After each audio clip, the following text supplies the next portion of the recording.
Hello, welcome to Virgo Philippines. So, ito yung reading natin for Virgo single. Take only what resonates. Sa mga gusto mong po personal reading, Jing Tarot Reader. Tapos meron din akong, guys, Facebook page, Madam P. Paki-follow ako doon. Ayan. Pero hindi mo siya kasi masasearch sa Facebook. So, I highly suggest ang i-search mo is yung yung pinaka, namin, yung hashtag na Virgo Philippines. Ayan siya. Unipri, Madam P. Unipri. Ayan, pero ang i-search mo yung mga hashtag na like hashtag Virgo Philippines. Ayan. Tapos yung pinaka Gmail namin, virgophilippines@gmail.com. Diyan ka pwedeng mag-inquire for personal reading at saka dito sa Facebook page. Sa TikTok pwede rin, Unicorn Princess Tarot. Or doon sa TikTok shop namin, doon ka pwede mag-avail ng mga products such as Evil Eye, mga, to attract money. Unipri, Unipri.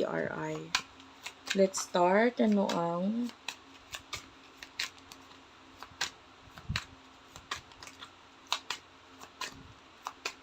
messages for Virgo singles? Virgo single messages. 5 of Cups. King of Wands. Strength card and 6 of Cups. The World. I mean, if you're Virgo single, and then ikaw yung nalulungkot ka, pero hindi mo pinapakita sa iba yun. Yung iba sa inyo Virgo singles, magaling ka magbigay ng advice. Pero pagdating sa sarili mo, hindi mo kayang magbigay ng advice. The advice for you, o ako na magbibigay ng advice sa'yo.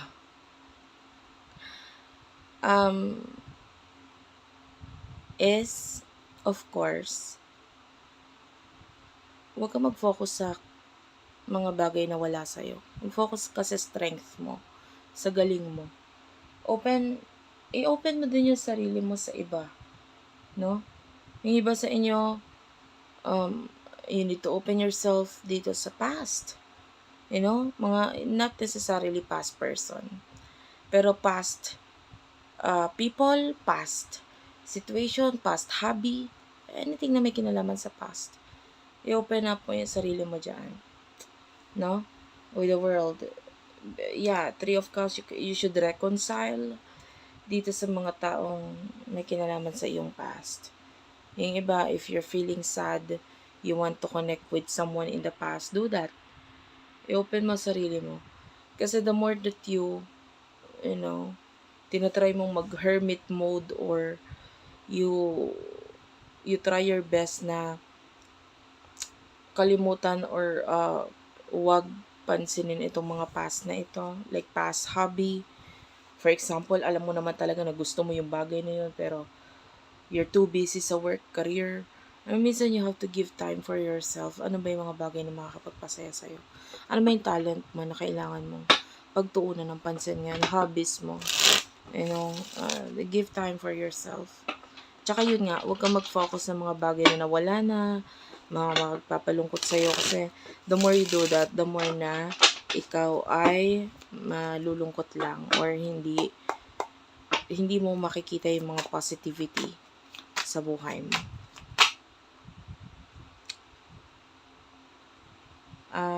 Messages for Virgo single. 6 of Swords. Yung iba sa inyo, if this is a past person, past people na nagpapalungkot sa'yo, past relationship, for now, you need to move on. No? Yung sinasabi ko kanina na makipag-connect ka sa past, if it is you, na hindi ka nagiging honest sa emotions mo, or you are trying to neglect itong emotions mo dito sa person na to. Pero kung yung past person is toxic or hindi talaga okay hindi na okay yung relationship, maybe it's time for you to move on. Page of Swords is here. Allow yourself na maging Page of Swords. You know what Page of Swords is? Balikan mo yung young version mo. Page of Swords is ito yung young version mo, yung teenager years mo, yan. Ace of Pentacles. Focus on new beginning na may kinalaman sa money. And then eventually, pwedeng mas mag-work out para sa iyo ito. Okay? And wag bigay ng bigay. It's okay to share, pero wag lahat. Magtira sa sarili. Messages for Virgo singles.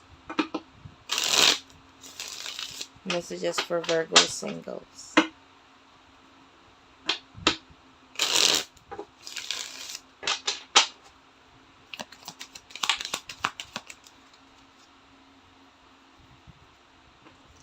Puro major arcana guys. The Tower, the Hanged Man.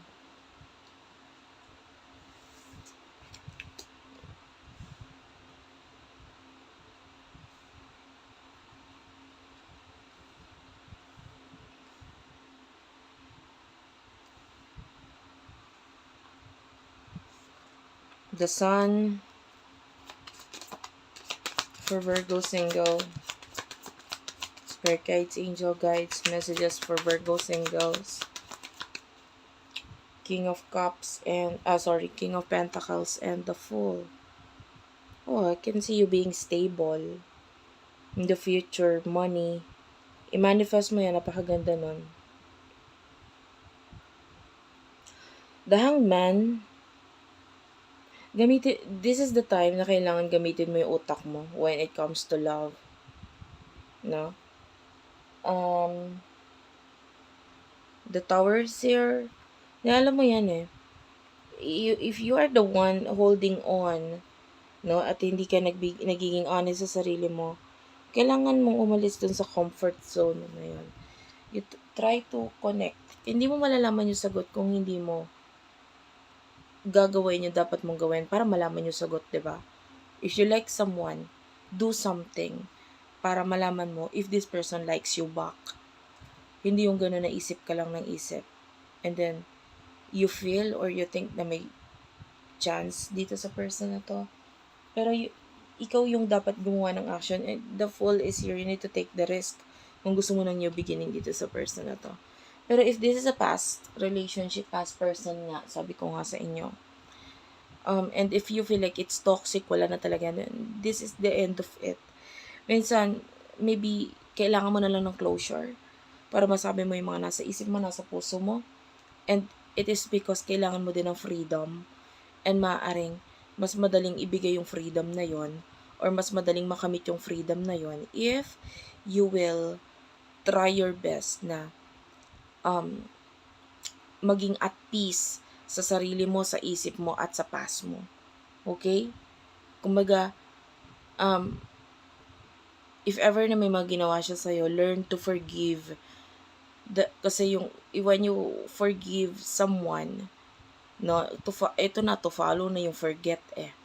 At saka, kung hindi mo man makalimutan completely, at least, nabigyan mo ng peacefulness yung isip mo, yung puso mo, no? Ako naman yung ginawa nitong taong ito sa'yo. Kahit pa paano, natanggap mo na, okay ka na. Ayan. And you are now welcoming or ready to welcome new beginnings para sa'yo. Ayan. Just be happy with the Sun. So, thank you for watching. I love you all and bye-bye.